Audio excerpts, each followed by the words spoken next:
नमस्कार, मी प्रणाली भोसले. माझे कोकणच्या प्राईम टाइम बुलेटिनमध्ये आपल्या सर्वांचं मनपूर्वक स्वागत करते. बुलेटिनला सुरुवात करण्याआधी पाहूयात हेडलाईन्स. पंतप्रधान नरेंद्र मोदींच्या हस्ते शिवरायांच्या पुतळ्याचं अनावरण. नौदलाचा राष्ट्रीय दिनाचा ऐतिहासिक सोहळा मालवण येथे संपन्न. नौसेना दिन कामात भ्रष्टाचार झाल्याचा आरोप. पंतप्रधानांची भेट घेऊन तक्रार करणार असल्याचं खासदार विनायक राऊत यांची माहिती. 4 दिवसात एकाच कार्यालयातील दोघांचा मृत्यू. दापोली भूमी अभिलेख कार्यालयावर शोककळा. आणि 14 डिसेंबरला राज्यातील सर्व एपीएमसी बाजारपेठा राहणार बंद. पाहुयात सविस्तर वृत्त. नौदलाचा राष्ट्रीय दिनाचा ऐतिहासिक सोहळा हा मालवण तारकर्ली येथे संपन्न झाला. सिंधुदुर्ग किल्ल्याच्या जवळ असलेल्या राजकोट किल्ल्यावर छत्रपती शिवाजी महाराजांचा भव्य पुतळा उभारण्यात आला. आज पंतप्रधान नरेंद्र मोदी यांच्या हस्ते शिवाजी महाराजांच्या पुतळ्याचं अनावरण करण्यात आलं. तब्बल 43 फूट उंच छत्रपती शिवाजी महाराजांचा पुतळा असून नौदलाने या पुतळ्याची उभारणी केली आहे. त्यामुळे आज नौदल दिनी पंतप्रधान नरेंद्र मोदी यांच्या हस्ते छत्रपती शिवाजी महाराजांच्या पुतळ्याचं अनावरण करण्यात आले. गेल्या 4 महिन्यांपासून राजकोट किल्ल्यावर पुतळा उभारण्याचं काम सुरू होतं. अखेर आज पंतप्रधानांच्या हस्ते शिवाजी महाराजांच्या पुतळ्याचं अनावरण करण्यात आलंय.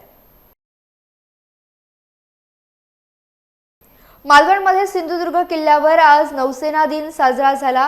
त्यास पंतप्रधान नरेंद्र मोदी उपस्थित होते. पंतप्रधानांच्या दौऱ्यानिमित्त मालवण शहरात केलेल्या विविध विकास कामांमध्ये पैशाची उधळपट्टी होऊन भ्रष्टाचार झाल्याचा आरोप खासदार विनायक राऊत यांनी केलाय. तर याची दखल घेतली असून पंतप्रधान नरेंद्र मोदींकडे याबाबत तक्रार करणार असल्याचं देखील खासदार विनायक राऊत म्हणाले.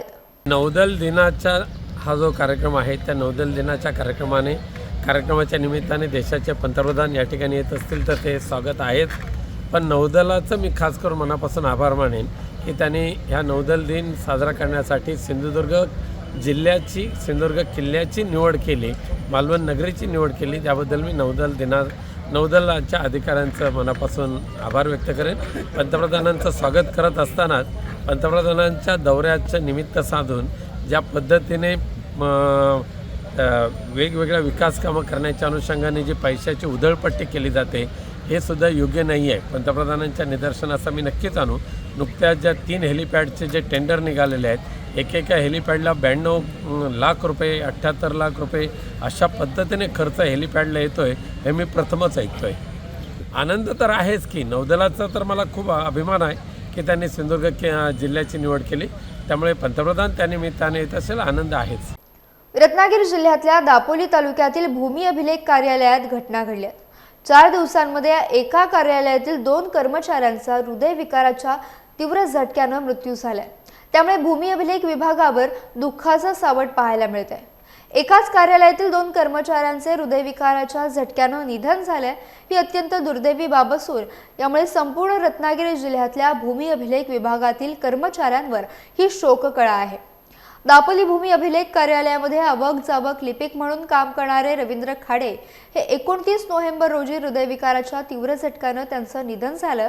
तर याच कार्यालयात शिरस्तेदार म्हणून काम करणारे बाबूराव शिर्के यांचे 3 डिसेंबर रोजी अशाच प्रकारे हृदयविकाराच्या झटक्याने निधन झाले. भूमी अभिलेख विभागातील 2ही कर्मचारी अत्यंत मनमिळावू आणि प्रामाणिक होते. त्यातील रवींद्र खाडे हे स्वतः पेशाने डॉक्टर होते. तो डॉक्टर पेशा सोडून त्यांनी भूमी अभिलेख विभागामध्ये कामाला सुरुवात केली होती. रत्नागिरी जिल्ह्यातील दापोली नगरपंचायतचे स्वीकृत नगरसेवक ऋषिकेश गुजर यांच्या स्विफ्ट डिझायर गाडीवर दापोली नगरपंचायतची बंद असलेली पवनचक्की पडून गाडीचा चक्काचूर झालाय. दापोली नगरपंचायतने 2010 साली तत्कालीन मुख्याधिकारी रामदास कोकरे यांच्या संकल्पनेतून लाखो रुपये खर्च करून 4 पवनचक्की उभ्या केल्या होत्या. मात्र कालांतराने या पवनचक्की बंद पडल्या आणि नादुरुस्त बनल्या. 4ही पवनचक्की नगरपंचायत आवारात धोकादायक स्थितीमध्ये नादुरुस्त अवस्थेमध्ये असल्यानं या पवनचक्क्या काढण्यासाठी टेंडर काढण्यात आलं होतं. मात्र त्यापूर्वीच त्यातील 1 पवनचक्की कोसळून गुजर यांच्या गाडीचं मोठं नुकसान झालंय. परंतु दापोली नगरपंचायतच्या वर्दळीच्या ठिकाणी पवनचक्की कोसळल्याने मोठा अनर्थ टळलाय. आज माथाडी भवन नवी मुंबई येथे माथाडी कायदा बचाव कृती समितीची बैठक आयोजित करण्यात आली होती। या बैठकीत आमदार आणि माथाडी नेते नरेंद्र पाटील, शशिकांत शिंदे यांच्या उपस्थितीत एपीएमसी कायदा दुरुस्ती विधेयक बेकायदेशीर असून खंडणीखोर टोळीने राज्य सरकारचा मूळ माथाडी कामगार कायदाच नष्ट करण्याचा प्रयत्न केला असून महाराष्ट्रातील बाजारपेठ एक दिवस बंद राहणार असल्याची माहिती यावेळी देण्यात आली आहे। तर 14 डिसेंबरला राज्यातील सर्व एपीएमसी बाजारपेठा बंद राहणार असल्याचं यावेळी सांगण्यात आलंय।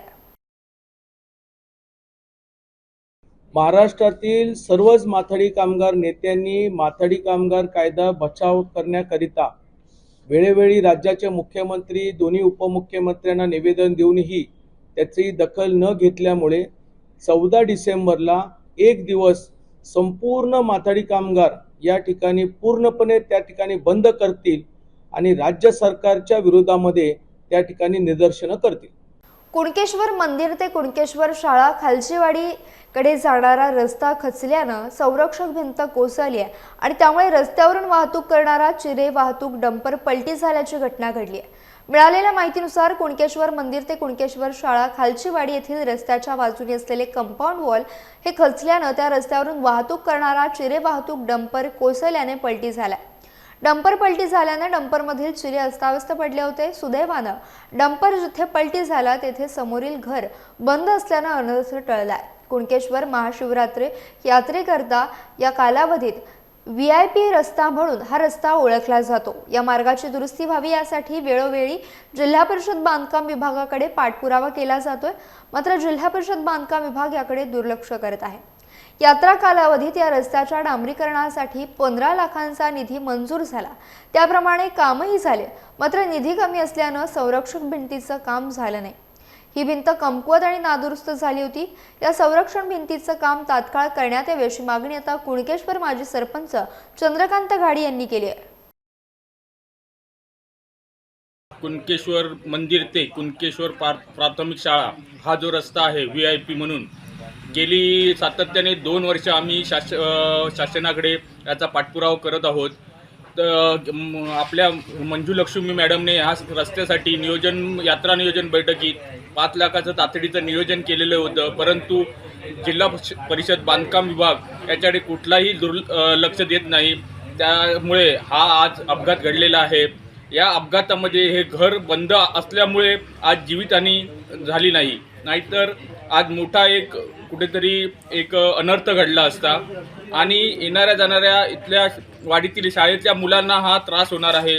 जेणेकरून शासनाने याकडे लक्ष द्यावे, कारण गेली 2 वर्ष आम्ही सातत्याने पाठपुरावा करून पण या रस्त्याकडे दुर्लक्ष केले जात आहे। तरी शासनाने येत्या 4 ते 5 दिवसात या प्रश्नावर लक्ष घालून लवकरात लवकर काम पूर्ण करावं। रायगडच्या सुधागड तालुक्यातील हातोंड ग्रामपंचायतीतील लाखो रुपयांचा भ्रष्टाचार माहितीच्या अधिकाराखाली उघड झाला असून ग्रामस्थांच्या आक्रमक भूमिकेनंतर प्रशासनाने दोषींवर गुन्हा दाखल केला आहे। या प्रकरणात तत्कालीन सरपंच आणि ग्रामसेवकावर गुन्हा दाखल करा, तसेच दोषींना पाठीशी घालणाऱ्या तत्कालीन गटविकास अधिकारी यांना निलंबित करा या मागणीसाठी विद्यमान उपसरपंच नितीन वाघमारे, सचिन भोसले आणि नितीन भोसले यांनी पाली पंचायत समितीसमोर आमरण उपोषण सुरू केलं होतं। ग्रामस्थांच्या मागणीनुसार प्रकरणातील दोषींवर गुन्हा दाखल होऊन सदर प्रकरण न्यायालयात गेलं असून न्यायव्यवस्थेवर आणि संविधानावर आमचा पूर्ण विश्वास आहे। दोषींवर कठोर कारवाई होऊन आम्हाला न्याय मिळणार असल्याचा विश्वास ग्रामस्थांनी व्यक्त केलाय। तसेच अन्य इतर मागण्यांचीही चौकशी होऊन याच प्रकारे संबंधितांवर कारवाई होण्याची अपेक्षा ग्रामस्थांनी व्यक्त केली आहे। हातोंड ग्रामपंचायतीत अपंगांसाठी वस्तू खरेदी, शाळा वस्तू खरेदी तसेच ग्रामपंचायतसाठी संगणक खरेदी करण्यात आल्याचं दाखवण्यात आलंय, मात्र प्रत्यक्षात लाभार्थींपर्यंत त्या वस्तू पोहोचल्याच नाहीत। येथील ग्रामस्थ सचिन भोसले आणि संजय कडू यांनी टाकलेल्या माहिती अधिकारात ही माहिती उघड झाली होती। या प्रकरणी जिल्हा पोलीस अधीक्षक, रायगड जिल्हा परिषदेचे मुख्य कार्यकारी अधिकारी आणि पाली पंचायत समिती गटविकास अधिकारी, पाली पोलीस निरीक्षक यांचे सहकार्य लाभल्यानं हातोंड ग्रामस्थांनी प्रशासनाचे आभार मानलेत। मागील 20 तारखेला आम्ही पाली पंचायतीसमोर उपोषण चालू केलं होतं आणि आम्ही 21 तारखेला संध्याकाळी ते उपोषण सोडलं आणि सोडण्याचं कारण हे होतं की त्या समोरच्यांवर पाली पंचायत समितीने गुन्हे नोंदवले होते आणि त्या गुन्ह्याच्या अनुषंगाने आतापर्यंत आपल्या ग्रामपंचायतमध्ये जे काय अपंगांवर अन्याय झाला होता, गेल्या 5 वर्षामध्ये अपंगांना काही निधी दिला नव्हता, तो निधी असेल किंवा ग्रामपंचायतचा घोटाळा असेल किंवा शाळेचा घोटाळा असेल किंवा इतर गावासाठी जे गावाच्या निधीसाठी जे काही निधी येतं ती जवळपास 45 लाखाची बिलं आहेत, ती त्याचा घोटाळा असेल तर त्याची सुद्धा चौकशी चालू आहे. आता हा सर्व जो काही प्रकार आहे हा न्यायालयामध्ये आहे. आमचं न्यायदेवतेवर विश्वास आहे. हे जे काही म्हणजे गुन्हे झालेले आहेत ह्या गुन्हेगारांवर न्यायदेवता कठोरात कठोर कारवाई करेल आणि हे जे काही माझ्याबरोबर आमचे गावकरी आहेत किंवा हे जे काही दिव्यांग आहेत आमच्या बरोबर यांना न्याय मिळेल. आणि ग्रामपंचायतीचंच म्हणाल तर या मागील 5 वर्षामध्ये म्हणजे 17 ते 22 या कालावधीत मला कोणत्याही ग्रामपंचायतीमधून कोणत्याही योजनेचा लाभ मिळालेला नाही. हो, आता ही ग्रामपंचायतीची बॉडी बदलल्यापासून यामध्ये मला वर्ष 2023 याच्यामध्ये मला 1403 रुपयाचा जो चेक आहे तो मिळालेला आहे, म्हणजे निधी मिळालेला आहे. मागील 5 वर्षामध्ये हातोंड ग्रामपंचायतमध्ये जो भ्रष्टाचार झाला होता त्या भ्रष्टाचाराला आता कुठेतरी वाचा फुटून त्या भ्रष्टाचारांवर आता कारवाई होते. त्या कारवाईमध्ये रायगड प्रशासनाने खूप चांगल्या प्रकारे सहकार्य करून दोषींवर योग्य ती कारवाई होईल याची त्यांनी दक्षता घेतली आहे आणि पंचायत समिती पाली यांनी दोषींवर न्यायालयीन प्रक्रिया चालू केलेली आहे आणि त्यांच्यावर गुन्हा नोंदवला आहे. सर्वप्रथम गुन्हा दाखल झालेला आहे तो तत्कालीन सरपंच आणि ग्रामसेवक यांच्यावर गुन्हा दाखल झालेला आहे. तसेच त्याच्यामध्ये काही संबंधित ठेकेदार आहेत त्यांच्यावरही कारवाई व्हावी अशी आमची मागणी आहे. ती बिलही आम्ही सबमिट केलेली आहेत. त्यांच्यावरही प्रशासन योग्य कारवाई करेल अशी आमची आशा आहे. या सर्व न्यायालयीन प्रक्रियेबद्दल आम्ही आता सविस्तर नाही बोलणार कारण ते न्यायालयीन प्रक्रिया चालू आहे. त्याच्याबद्दल सर्वांना कळेल. पण रायगड प्रशासनाचे आम्ही धन्यवाद मानू इच्छितो. मागील 5 वर्षात जो हातोंड ग्रामपंचायतीमध्ये भ्रष्टाचार झाला होता त्याच्या विरुद्ध आम्ही हातोंड ग्रामपंचायतली जी गाव आहेत हातोंड, गोंदाव, आमच्या आदिवासीवाडी ह्या आमच्या ग्रामस्थांनी पाली येथे पंचायत समिती समोर उपोषण केलं होतं. त्यानंतर आमच्या प्रशासनाने ज्या मागण्या होत्या त्या मान्य केल्या आणि जे ह्याच्यात आरोपी जे आहेत या गुन्ह्यामध्ये या भ्रष्टाचारामध्ये त्यांच्यावर पंचायत समितीने गुन्हे दाखल केले आणि ती आता हे जे पुढील कारवाई हे न्यायालयात आहे आणि आमचा ह्या न्यायालयावर पूर्ण विश्वास आहे की हे जे गुन्हेगार आहेत यांना न्यायालय कठोरात कठोर शिक्षा देईल याचा आमचा त्यांच्यावर पूर्ण विश्वास आहे. महाड तालुक्यातील दिव्यांग बांधवांसाठी शहरामध्ये अद्ययावत कार्यालय उभे करू अशी ग्वाही महाड तालुक्यातील आमदार भरत गोगावले यांनी जागतिक दिव्यांग दिन सप्ताहानिमित्त आयोजित मार्गदर्शन मेळाव्यात दिली आहे. यावेळी दिव्यांगांना मार्गदर्शन करण्यासाठी विविध विभागाचे अधिकारी उपस्थित होते. श्री समर्थ दिव्यांग कल्याणकारी संस्थेच्या वतीनं जागतिक अपंग दिनाच्या निमित्तानं दिव्यांग सप्ताह साजरा करण्यात येत आहे. या निमित्तानं ढालकाठी येथे आमदार भरत गोगावले यांच्या निवासस्थानाबाहेर आयोजित केलेल्या मेळाव्याला आमदार भरत गोगावले, दिव्यांग संघटनेचे राज्याध्यक्ष साईनाथ पवार, नायब तहसीलदार बाबड, महाड ग्रामीण रुग्णालयाचे अधीक्षक डॉक्टर भास्कर जगताप, रायगड जिल्हा सचिव अनिल जाधव, रायगड जिल्हा खजिनदार मुबीन देशमुख आदींनी विशेष मेहनत घेतली. एकच शब्द देतो की साईनाथनी सुचवलेला आहे की आम्हाला दिव्यांगासाठी एक महाड शहरामध्ये एक कार्यालय असावं आणि ते कार्यालय एक आपलं हॉल टाईप असावं असं त्यांचं म्हणणं आहे. तर आपण त्याची मी आता काय जागेची पहिली व्यवस्था करावं लागेल. शासनाची कुठं जागा आहे कशी आहे आता आज महाड शहरामध्ये 25-30 लाख रुपये गुंठ्यापासून पुढं भाव चालू आहे. तर त्यामध्ये आपल्याला काय कुठं करता येईल तर त्यांनी आम्ही खात्री करतो आणि तुम्ही अधिकारी वर्गाने पण थोडी खात्री करा की जिथे शासनाची जागा असेल, नगरपालिकेची असेल किंवा सरकारची असेल त्यामध्ये मग ती जागा आपल्या ताब्यात घेऊन त्याच्यावरची चांगली इमारत तुम्हाला कायम स्वरूपाची दिव्यांगांसाठी ती करून देण्याची एक आजच्या शुभदिनी हा तुम्हाला मी शब्द देऊन इच्छितो. आणि समाजातील चांगल्या लोकांनी, चांगल्या घटकांनी त्यांच्याकडे तिरस्काराने कोणी पाहू नका, ही आमची विनंती आहे. विनंती आहे की आपल्याकडे दिव्यांग अधिनियम 2016 नुसार 21 प्रकार झालेले आहेत. जगताप साहेबांना याच्यासारखं विनंती की अजून आपल्या वैद्यकीय अधिकाऱ्यांना सुद्धा या 21 प्रकाराची माहितीच नाही सर. आपल्याकडे जे सर्टिफिकेट जर आपण सगळे आपले चेक केले, फक्त एक सिकल सीएल फक्त एक प्रमाण आपल्याकडनं दिलं जातंय. बाकीच्या सर्टिफिकेटवर सर्रास सगळं अस्थिव्यंग, मतिमंद, कर्णबधिर या व्यतिरिक्त 21 प्रकारचा उल्लेखच केला जात नाही. रायगड जिल्ह्यातील अलिबाग तालुक्यातील श्रीगाव येथे सक्षम बहुउद्देशीय सामाजिक संस्थेच्या माध्यमातून मोफत आयुष्यमान कार्ड बनवण्याचा उपक्रम राबवण्यात आला. या उपक्रमात मोठ्या संख्येने लाभार्थ्यांनी सहभाग घेतला होता. यावेळी संस्थेचे अध्यक्ष लहू म्हात्रे यांच्या प्रेरणेतून आणि संकल्पनेतून सदर कार्यक्रम राबवण्यात आला. या कार्यक्रमात संस्थेचे अध्यक्ष लहू म्हात्रे, सचिव कमलाकर पाटील, खजिनदार बबन पिंगळे, संस्थेचे सल्लागार ॲडव्होकेट दामोदर पाटील, मनोज पाटील, प्रणाली राऊत आणि इतर मान्यवर उपस्थित होते. सक्षम बहुउद्देशीय समाज तसेच आज आयोजित कार्यक्रमात मी सभासदांना आणि बंधू भगिनी यांचे मी मनापासून आभार मानते. हा कार्यक्रम फार वेगळा आहे. समाजाला कशाची गरज आहे हे या संस्थेच्या लोकांनी जाणलं. स्वतःची पदरमोड करून या लोकांनी हा कार्यक्रम राबवला. सक्षम बहुउद्देशीय संस्थेने श्रीगाव येथे जे आयुष्यमान कार्ड तयार केलेले आहे त्या कार्डाचं त्यांनी मोफत वितरण चालू केलेले आहे आणि त्या कार्डाचा लाभ सर्वांनी घेतलेला आहे. आणि ते कार्ड आपण आपल्या घरातला एखादी व्यक्ती जर आजारी असेल हॉस्पिटलला, तर त्याचा खर्च जो येतो तो खर्च या कार्डातून 5 लाखापर्यंत मोफत केलं जातं. आरोग्य संपन्न कार्यक्रमासाठी ज्या लोकांनी हे आयोजन केलेलं आहे त्यामध्ये या आमच्या सक्षम संस्थेचे अध्यक्ष माननीय लहू नामदेव म्हात्रे यांच्या प्रेरणेतून, संकल्पनेतून हा जो आजचा कार्यक्रम आरोग्याचा इथे संपन्न होत आहे, त्या संपन्न कार्यक्रमासाठी आपल्या कर्मचाऱ्यांनी दिलेले हे जे सहकार्य आहे, तसंच या ग्रामस्थांनी दिलेले योगदान, या योगदानातून आज सक्षम भारत निर्माण करण्यासाठी माननीय आपल्या देशाचे पंतप्रधान नरेंद्र मोदीजी यांच्या संकल्पनेतून हा सक्षम भारत घडवण्यासाठी अतिशय चांगला उपक्रम सुरू केलेला आहे. आणि त्या उपक्रमासाठी आपण भरभरून प्रतिसाद दिलात.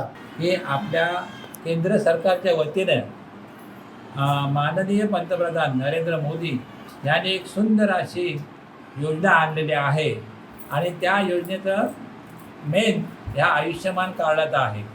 आपण जेव्हा एखाद्या हॉस्पिटलमध्ये ॲडमिट होतो, आपल्या कुटुंबातला एखादा सदस्य, आणि त्यावेळेला हॉस्पिटलला गेल्यानंतर लोक बिस्किटचा पुडा घेऊन येतील, खाऊ घेऊन येतील, परंतु हॉस्पिटलचं बिल कोणी भरावं ही वेळ आली की प्रत्येकजण आपापलं तोंड बाजूला वळवतो. अर्थात त्याला काही त्याचा दोष नाही माणसाचा, तो आपल्या खिच्यात पण ते असायला पाहिजे. ही दुखरी नस ओळखून आपल्या पंतप्रधानांनी ही योजना आणलेली आहे आणि ह्या योजनेतून ज्यांच्याकडे हे आयुष्यमान कार्ड असेल त्यांच्या कुटुंबातला माणूस जर किंवा तो ज्याच्याकडे आयुष्यमान कार्ड आहे ती व्यक्ती जर आजारी पडली आणि एखाद्या हॉस्पिटलमध्ये ॲडमिट असेल तर 5 लाखापर्यंतचा जो खर्च आहे तो त्या हॉस्पिटलला आपण देण्याची गरज नाही. ते कार्ड दाखवलं तर तो खर्च आपल्याला माफ होतो. 3 राज्यात भाजपची सत्ता स्थापन झाल्यानं तळा भाजपकडून फटाके फोडून जल्लोष साजरा करण्यात आला. देशातील मध्य प्रदेश, छत्तीसगड, राजस्थान या 3 राज्यांच्या निवडणुकांच्या निकालात पंतप्रधान नरेंद्र मोदी यांच्या नेतृत्वाखाली भाजपने घवघवीत यश संपादन केलंय. भाजपने मिळवलेल्या या विजयाचा आनंद तळा भाजपने बळीचा नाका येथे फटाक्यांची आतिषबाजी करत साजरा केला. यावेळी पंतप्रधान नरेंद्र मोदी यांच्या नेतृत्वाखाली येणाऱ्या लोकसभा आणि विधानसभा निवडणुकीत देखील भाजपचंच कमळ फुलेल आणि पुन्हा एकदा देशाचे पंतप्रधान म्हणून नरेंद्र मोदी हेच कारभार सांभाळतील असा विश्वास भाजप तळा तालुका अध्यक्ष ॲडव्होकेट निलेश रातवडकर यांनी व्यक्त केला आहे. आता होणाऱ्या 2024च्या निवडणुकीपूर्वी या झालेल्या राज्यातील 3 राज्यातील निवडणुकांमध्ये भारतीय जनता पक्षाने घवघवीत यश संपादन केलेलं आहे. त्यामुळे येणारी भविष्यातली 2024ची निवडणूक देशाची नेतृत्वातील पंतप्रधान मोदींच्या नेतृत्वामध्ये होणारी निवडणूक यामध्ये नक्कीच भारतीय जनता पक्षाला यश मिळेल आणि मोदीजींचं पुन्हा नेतृत्व या देशाचं नव्यानं पुन्हा 2024 नेतृत्व करेल. 3 राज्यातील मोठ्या यशानं विजयश्री प्राप्त झाल्यावर अनेक राज्यात भाजप कार्यकर्त्यांनी जल्लोष साजरा केलाय. त्यातच रायगडमधून रोहा तालुक्यातील बीजेपी कार्यकर्ते हातात पक्षाचा झेंडा घेत रोहा तालुका अध्यक्ष अमित घाग आणि युवा नेते रोशन चाफेकर यांच्या नेतृत्वाखाली पदाधिकारी कार्यकर्त्यांनी फटाके फोडत जल्लोष साजरा केला. यावेळी रोहा तालुक्यातील बीजेपीचे सर्व पदाधिकारी कार्यकर्ते मोठ्या संख्येने उपस्थित होते.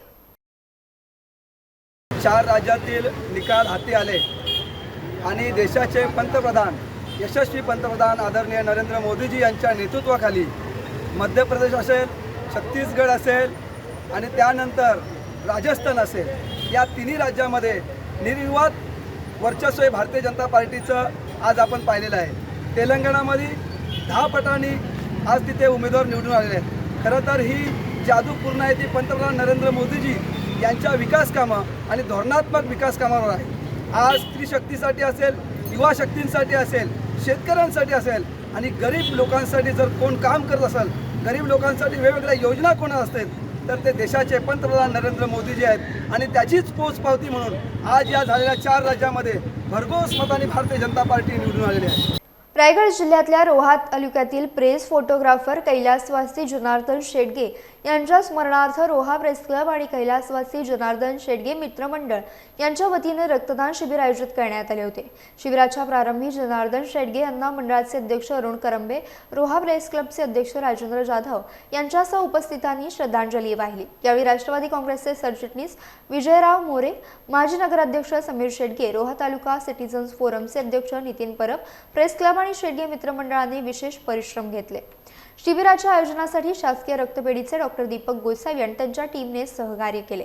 रोहा प्रेस क्लबचे अध्यक्ष राजेंद्र जाधव यांनी रक्तदात्यांचे, सहभागी, सेवाभावी संस्थांचे आणि शिबिरासाठी परिश्रम घेणाऱ्या सर्वांचेच आभार मानले.